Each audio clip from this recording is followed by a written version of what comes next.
Friends, good morning. Welcome back to my channel. இது பார்த்தீங்கன்னா எங்களுடைய 19th வெட்டிங் ஆனிவர்சரி அன்றைக்கி எடுத்த வீடியோ தாங்க. ஸோ மறக்காமல் எல்லோரும் என்னோடய சேனலை பார்க்குறதுக்கு முன்னாடி சப்ஸ்கிரைப் பண்ணிவிட்டு ஒரு லைக்கையும் போட்டுருங்க. ஸோ நிறைய பேர் பார்க்குறீங்க, பட் சப்ஸ்கிரைப் பண்ண மாட்டீங்க, ஷேர் பண்ண மாட்டீங்க. ஷேர் பண்ணுங்கள், சப்ஸ்கிரைப் பண்ணுங்கள், லைக் பண்ணுங்கள். ஸோ அன்றைக்கி காலையில் பார்த்திங்கன்னா பாப்பாவுக்கு ஸ்கூல் இருந்தது. ஸோ அவளை ஸ்கூலுக்கு அனுப்பிட்டோம். ஏன்னா அவளை லீவ் போட்டுட்டு நம்ம கோயிலுக்கெல்லாம் கூட்டிகிட்டு போக முடியாது. ஸோ அவளும் நான் ஸ்கூலுக்கு கிளம்புறமான்னு சொன்னான். ஸோ அவளை ஸ்கூலுக்கு அனுப்பிட்டு அதுக்கப்புறமா ஒரு 10 o'clock பக்கமும் நானும் ஹஸ்பண்டும் கிளம்பி ஃபஸ்ட்டு நம்ம வேலூரில் இருக்கிற ஜலகண்டேஸ்வரர் கோயிலுக்கு போய் சிவனுக்கு ஒரு சூப்பராக ஒரு பூஜை கொடுத்தாச்சு.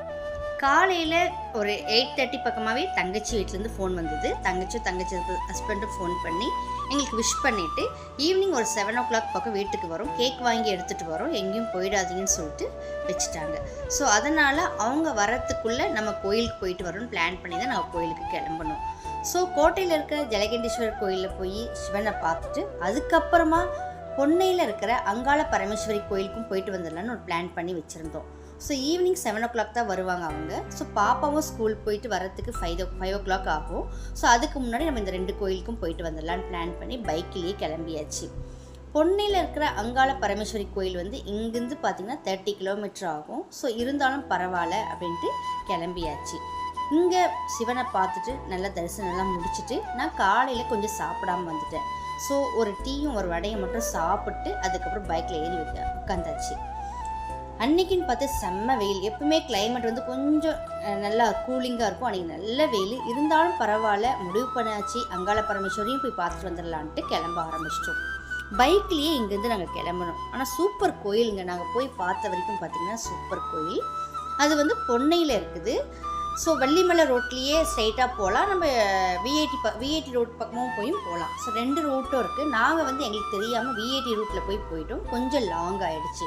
அதுக்கப்புறம் எப்படி போகிறதுன்னு தெரியல. அதுக்கப்புறம் போய் எல்லார்ட்டையும் கேட்டு போகணும். ஸோ 27 kilometer ஆச்சு இங்கேருந்து போகிறதுக்கு. நல்ல வெயில்.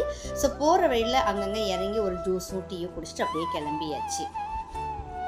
அந்த பொன்னையில் இருக்கிற அங்காள பரமேஸ்வரி கோயிலில் பார்த்திங்கன்னா 108 அம்மன் இருப்பாங்க. ஸோ பார்த்திங்கன்னா சூப்பராக இருந்தது. போகிற வழியும் பார்த்திங்கன்னா 2 பக்கமும் நல்ல ஒரு சில்னஸாக நல்ல ஒரு கிளைமேட்டு. போக போக கிளைமேட் சூப்பராக இருந்தது. கிட்டையும் நாங்கள் போயிட்டோம். ஸோ அங்காள பரமேஸ்வரி கோயில் இது தாங்க. இந்த பொன்னையில் இருக்க அங்காள பரமேஸ்வரி இது புதுசாக ஓப்பன் பண்ணியிருக்காங்க.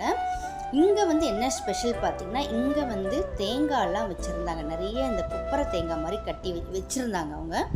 ஸோ அந்த தேங்காவை வந்து நம்ம பேர், நம்ம அட்ரஸ், நம்ம ஃபோன் நம்பர் எழுதி நம்மளுடைய வேண்டுதல், நமக்கு என்ன வேண்டுதல் நிறைவேறணும்னு நினச்சி நம்ம கடவுள்கிட்ட வேண்டுமோ அதை இது மேலே எழுதி இதை கொண்டு போய் நல்லா வேண்டிட்டு கட்டிட்டு வந்தால் கண்டிப்பாக நடக்கும்னு சொன்னாங்க. ஸோ ஓகேன்னு நாங்களும் போய் எங்களுடைய கஷ்டத்தெல்லாம் சொல்லிவிட்டு சில வேண்டுதலையும் வச்சுட்டு சாமிக்கிட்ட இது தேங்காய் கட்டிட்டு வந்திருக்கோம். ஸோ இது வந்து ஒரு 1 week முன்னாடி தான் எனக்கு தெரிஞ்சது இந்த கோயில் இங்கே இருக்குது போகணுன்னு. ஸோ நான் டக்குன்னு பிளான் பண்ணி போன கோயில் தான் இது.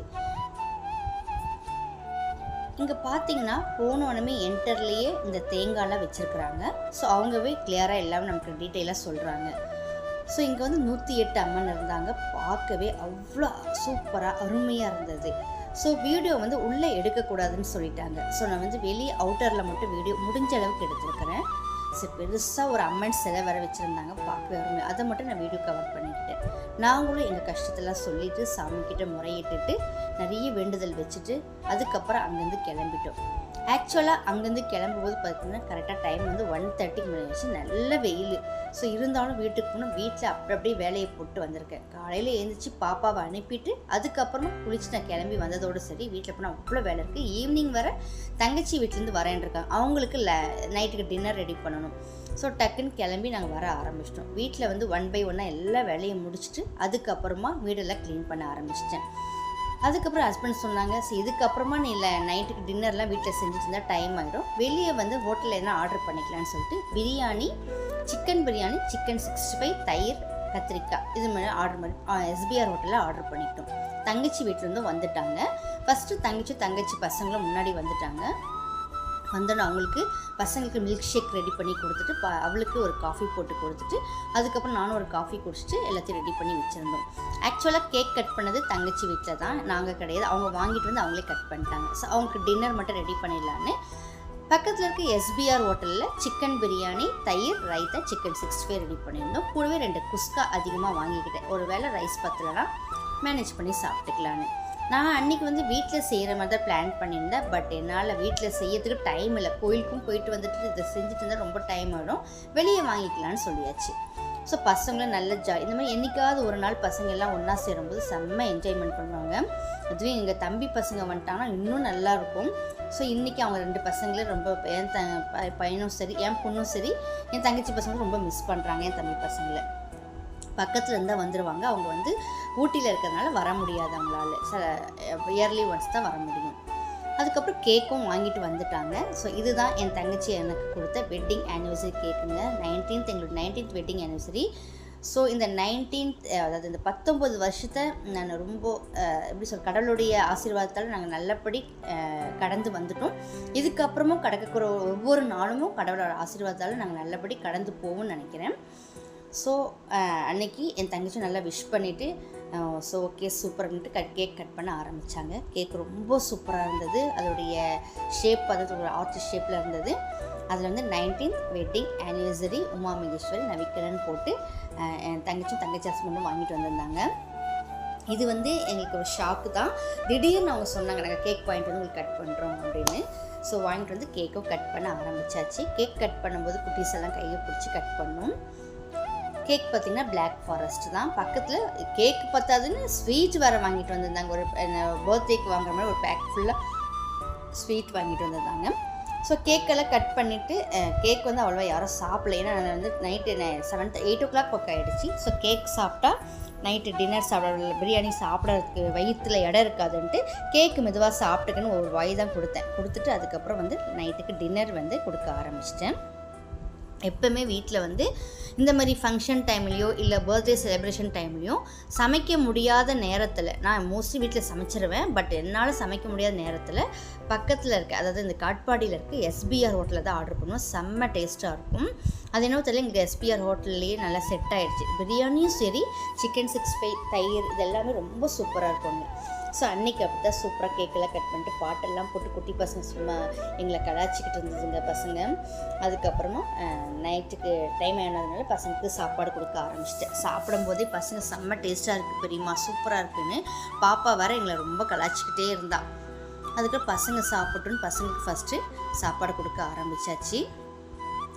எப்போவுமே இந்த எஸ்பிஆரில் வந்து ஈவினிங்கில் 5:30க்கு மேலே பிரியாணி பண்ணுவாங்க. ஸோ ரொம்ப சூடாக ஃப்ரெஷ்ஷாக கொடுத்துருந்தாங்க. சொல்லியே வாங்கிட்டு வந்திருந்தோம் நாங்கள். ஸோ நல்லா கொடுங்கன்னு. ஸோ அதுமாதிரி சூப்பராக கொடுத்தாங்க. சிக்கன் 65 வேறு லெவல் இருந்தது. ஸோ குட்டீஸ் நல்லா என்ஜாய் பண்ணி சாப்பிட ஆரம்பித்தாங்க. ஸோ குட்டீஸ் எல்லாம் சாப்பிட்டு முடித்த பிறகு அதுக்கப்புறம் நானும் ஹஸ்பண்ட் சாப்பிட்டோம். அதுக்கப்புறம் தங்கச்சி வீட்டுக்காரரும் சாப்பிட்டாங்க.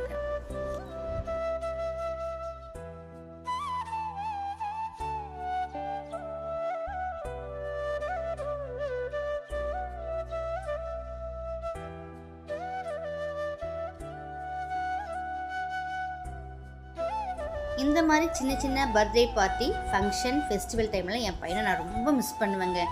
இருந்தாலும் ஒரு பக்கம் பையன் படிச்சுட்டு இருக்கிறான்னு ஒரு மனசு சந்தோஷம். இருந்தாலும் நம்ம இந்த மாதிரி சிக்கன் பிரியாணி, சிக்கன் 65 சாப்பிடும்போது எனக்கு பிரியாணியில் சாப்பிடும்போது ரொம்ப ஃபீல் பண்ணுவேன், ஐயோ பையன் பக்கத்தில் இல்லையேன்னு.